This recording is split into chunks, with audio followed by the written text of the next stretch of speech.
And man, this is one of those reviews, one of those characters that I have been waiting for, salivating to get. This, of course, is the new Kingdom Dinobot, and he has a little golden disc over here. I'll explain a little bit more about that as we go. I was stoked to get this guy. Does he live up to the hype? We're about to find out in the latest GotBot True review.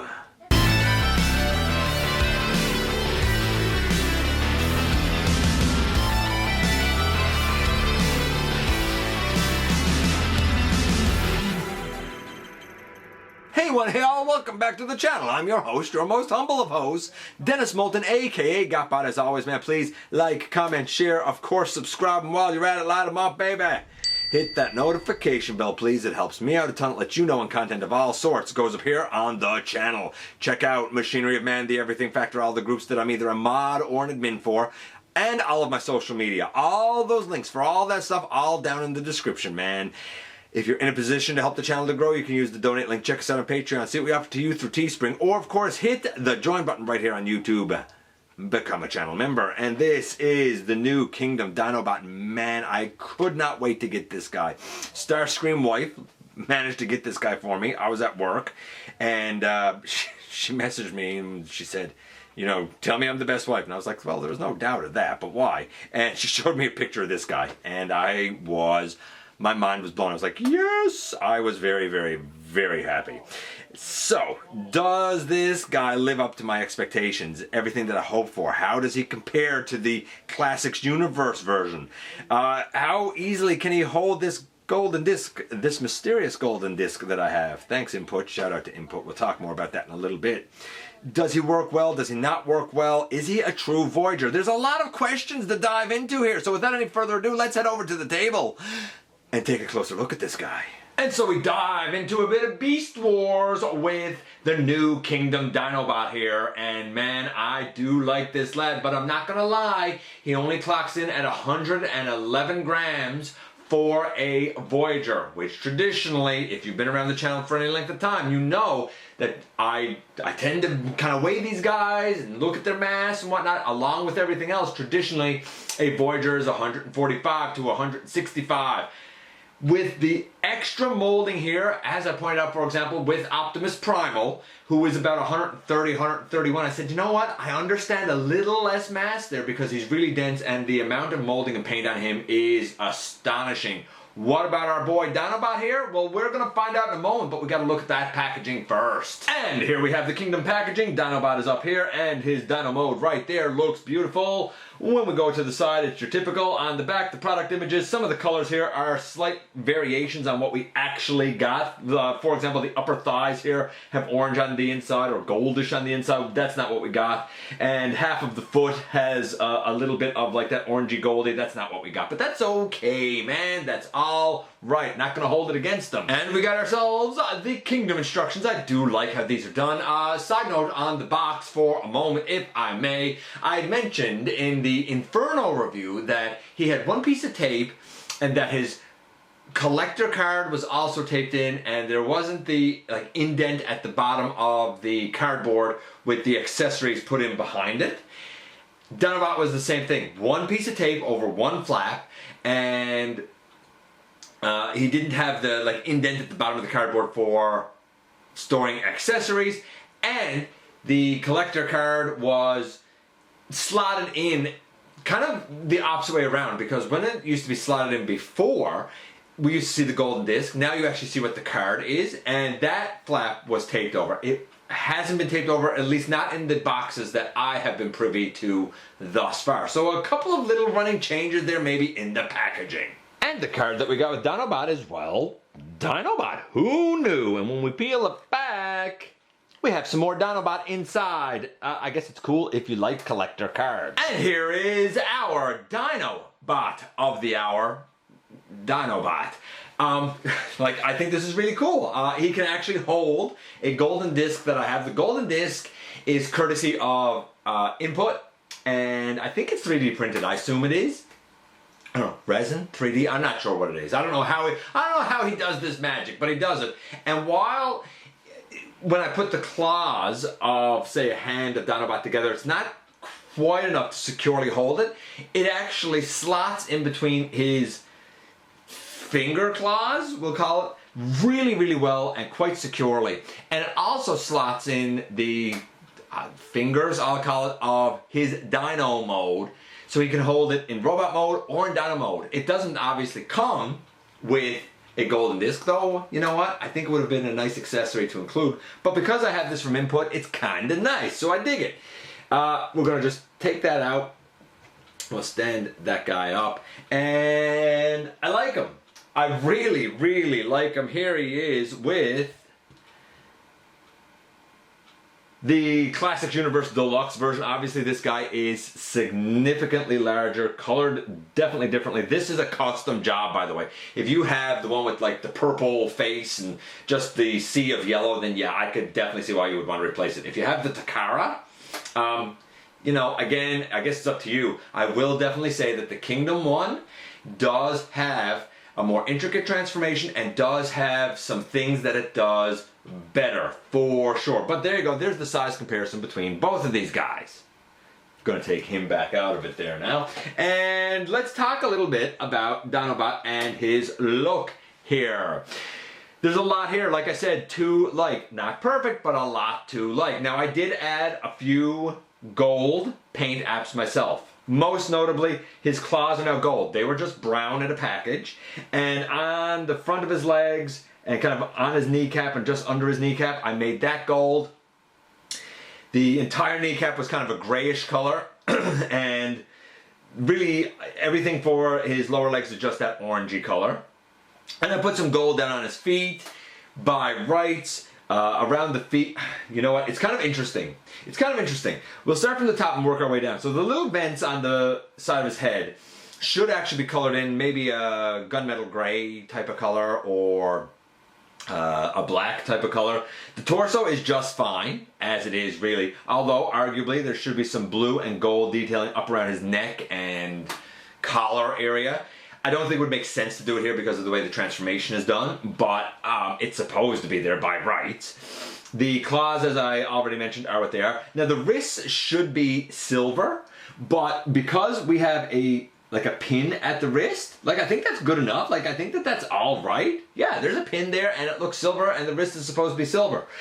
When we come down to his hips are in here are that like orangey color. They should be silver. The inside of his thigh should be silver. The outside of his thigh by right should be silver. But because of transformation, I understand why it's the dinosaur brown color. I did paint the gold on the molded arc that's there. And the molded arc is correct. He is supposed to have like a molded arc there on his leg.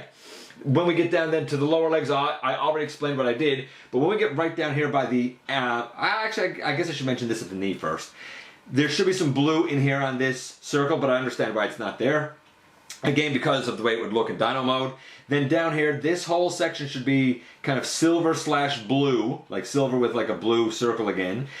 Back here where we have that orangey color, up here where I have the gold highlights put on, the like over the top of his foot should be that orangey color with the gold highlights. But again, because the feet are kind of out in Dino mode, I understand why you wouldn't want so many colors playing there, because it would sort of take away from the Dino mode.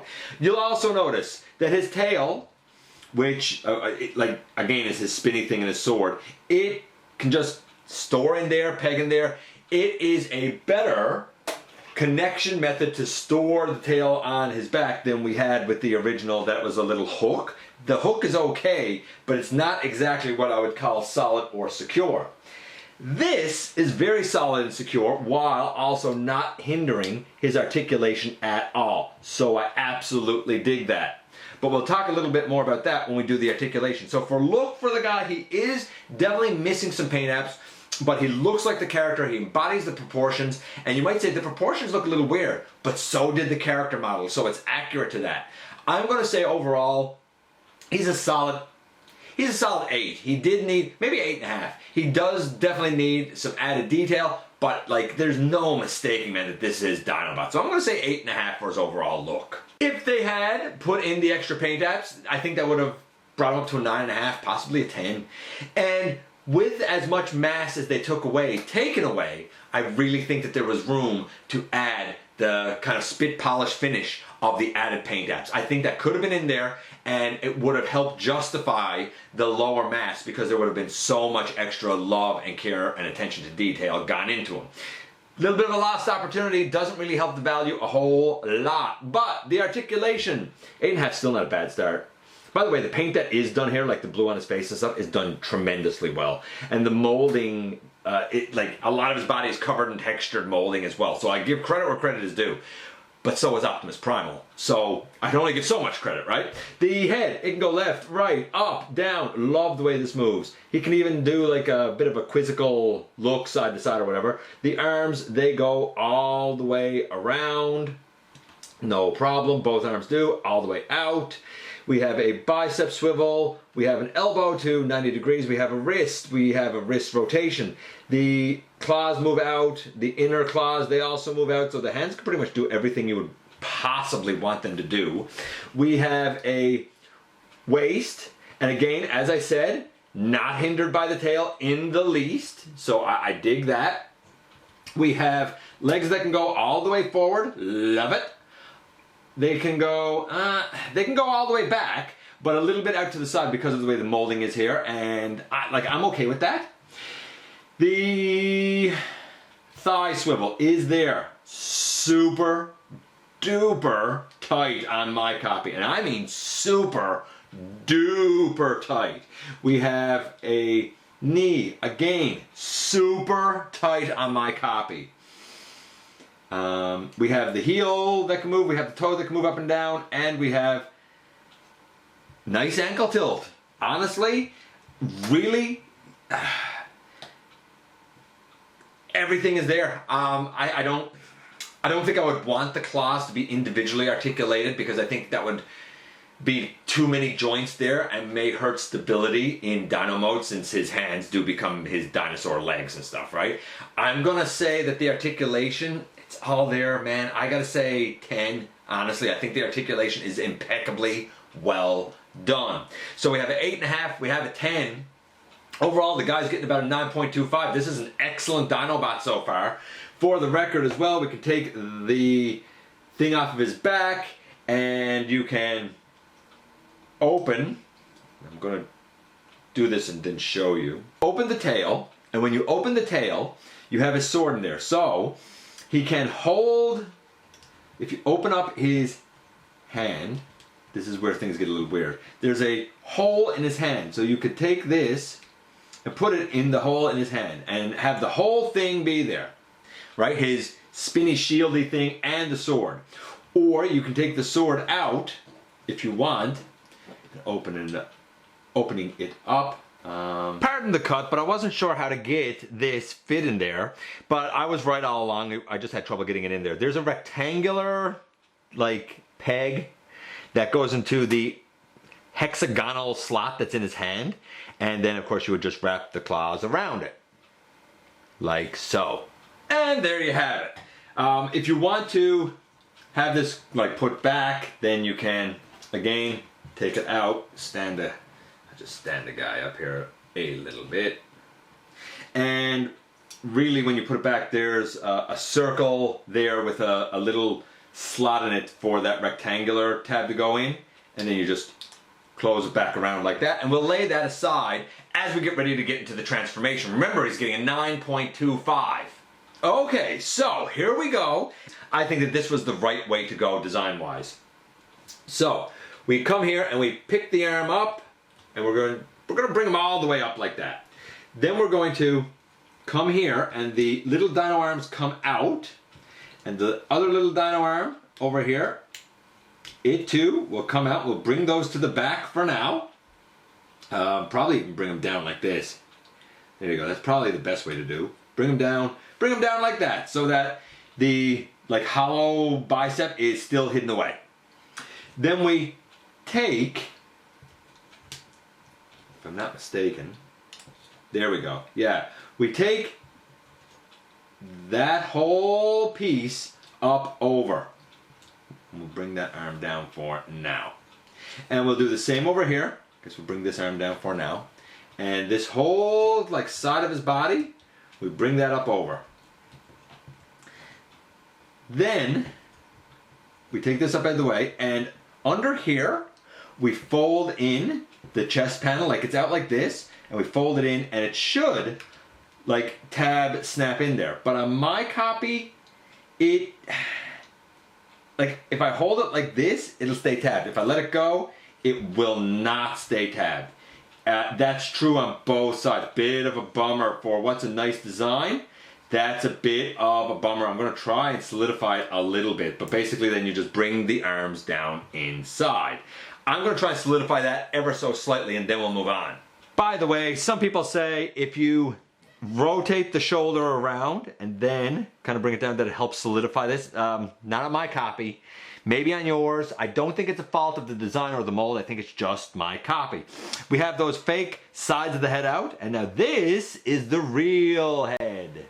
Okay, so now that we kind of have this done, we can open out those claws, and we can open out those claws as well, and just sort of leave them for now. We come to the back, and we pick that whole backpack section off, and then we sort of begin to unfurl the entire body. We'll straighten this down like this, and we'll bring these legs down like that. We take the raptor head now and bring it up, and that jaw out. Again, very tight hinge. Bring these out to the side, and fold them up, and open out the dino hand, I guess we'll call it. Bring this up, open out the dino hand. Keep these up out of the way for now, because we're going to have to deal with his legs in a moment. This whole back section here comes up and over, and there's a little tab right there that goes into a slot right there. So we bring this up over, we'll cover in Dinobot's face, we'll tab that into the slot like that. We'll turn those like that. Now we have to deal with his lower, or well, his legs, waist down. So we'll take them and we'll rotate the waist around. And this is why I'm okay with the legs not being able to go back straight. Like you have to put them to the side of it, because this molded detail is beautiful and ties all this together. Then, I don't know if there's a way for me to easily show this, but basically what's going to happen is the knee is going to fold up on the leg like that. You're going to open out the leg itself like this, and you're going to close up the toes. And what's going to happen is you're going to have the knee go into a little tab up right here. You're going to have this orange tab go up into a spot kind of like behind the leg now, and then there's a little tab on the side of the foot, and it will slide in over right here. So we're going to kind of take the entire leg, and we're going to bring it up, and hopefully it all kind of slots into place like it's supposed to. Same on the other side, naturally, where we bring that up and we close that up. We bring all this up, and again that knee should slot into place, and then we should be able to come back here with those 2 feet. Bring those legs down on the side. We bring these out front, because that's his like dino hands, we'll say, and then this slots in back here. I do need to solidify a few things, but basically in the end, boom, here we have Dinobot in his dino mode. So I just wanted to take a second to show it proper. The kneecap tabs onto a little tab right there. The open leg tabs up kind of under, like I said, under the leg or shoulder, if you will. And then there's a little tab on the inside of the foot that tabs into a little slot on the armature that comes back, which I'm going to show separately. But this is what you're looking to have on the side. On the back, you want to make sure you push the feet up far enough that the little brown tabs go on either side of this armature. While I like the classics, I'm not going to lie, man. He's out of here. This guy is stupendous. The transformation I give about an 8.5 to, because it's good, but it's not absolutely perfect. A couple of things could line up slightly better, but it's really good, and he still holds the golden disc. Look, he was a 9.25, 8.5. The guy's at 8.75 to a 9. He is tremendous. A little small for a Voyager, but he is a tremendous Dinobot overall. And And here we are once again, and here he is. Look, from a fan perspective, okay? From me being a fan of Dinobot perspective, this guy is stupendous. Like, subjectively speaking, the guy is stupendous. I love him. I really, really do. I do wish that you know what, I'll talk about it as we go through. But yeah, subjectively, I love him. So, objectively, he's a little light for Voyager price point. I mean, we lost a little too much mass. I mean, it's not like Hot Rod level of lost mass, but it's not as good as the minimal lost mass that we had with Optimus Primal. There's more lost here, and I find that unfortunate. But that being said, even though that's the case, there's still a bulky, solid stature to this guy, and he feels Voyager, even though his mass, the math doesn't support him as Voyager. In terms of his coloration, not bad, not bad. Definitely Dinobot, but he needed some extra detailing down on his lower legs, which I added some custom gold there at least. He should have had silver or gray on the inside of his legs, and by rights on the outside. But considering how the legs transform, and you kind of at least see the outside here a bit, I understand why that was sort of left. I think it should have been done on the inside of the legs though. And I might do it myself yet, though there's something I like about the uniformity of this like brownish color. I love how everything compacts and compresses into the body with the arms and the head and whatnot. I like that we have the false head pieces here that are on the sides of his real head. I think that that's clever to get that kind of torso look that Dinobot had with the head kind of flattened out. The claws were brown, they should have been gold. So like a few paint apps extra, I think would have made the loss of the mass a little more forgivable. The articulation, it's all there. I think the joints in the legs are super duper tight, but they're built in the leg, so like there's nothing you could do really bad. Maybe loosen the screw there a little bit might help. I really don't know how to help that. I don't know. But I like him. I absolutely like him. The transformation is great. I do wish, however, that like this side head panel and like this panel that's down here that forms like the dino thigh, we'll call it, up over his bicep. I wish mine actually stayed tabbed together. I don't know if that's an actual issue with anybody else or if it's just my copy. I like to think it's just my copy, and I've seen pictures and some other people's, like they will stay like tabbed together better than mine. I don't know. To each their own, I suppose. I like them. I wish that there was just a little bit more value for money here. But I, like, objectively speaking, I wish there was more value for money here. A little more mass or a little more paint. Subjectively speaking, I love the guy. I really do. I don't see needing another Dinobot in my collecting lifetime. I mean, I could be wrong, but man, it would have to be something special to beat this guy out. He is pretty fantastic. Let me know what you think about Dinobot. Do you like him? Do you not like him? It was a bit of a hard one for me to kind of grade score here because I have such a strong subjective stance here. But, I mean, the objective nature of this guy is the objective nature of this guy. I appreciate you coming by, giving me some of your extremely valuable time. I do know how important it is to you. If you are in a position to help the channel to grow, you can use the donate link. Check us out on Patreon. See what we offer to you through Teespring, or of course hit the join button right here on YouTube and become a channel member, baby. While you're at it, hit the subscribe button, stick around, have some fun with us. Don't forget that somehow, someway, each and every single day, you do make a difference. And I look forward to the next time that you and I get together to have another visit, either in the live streams on Thursday nights at the stop motion premieres, or the old-fashioned one right here inside the videos.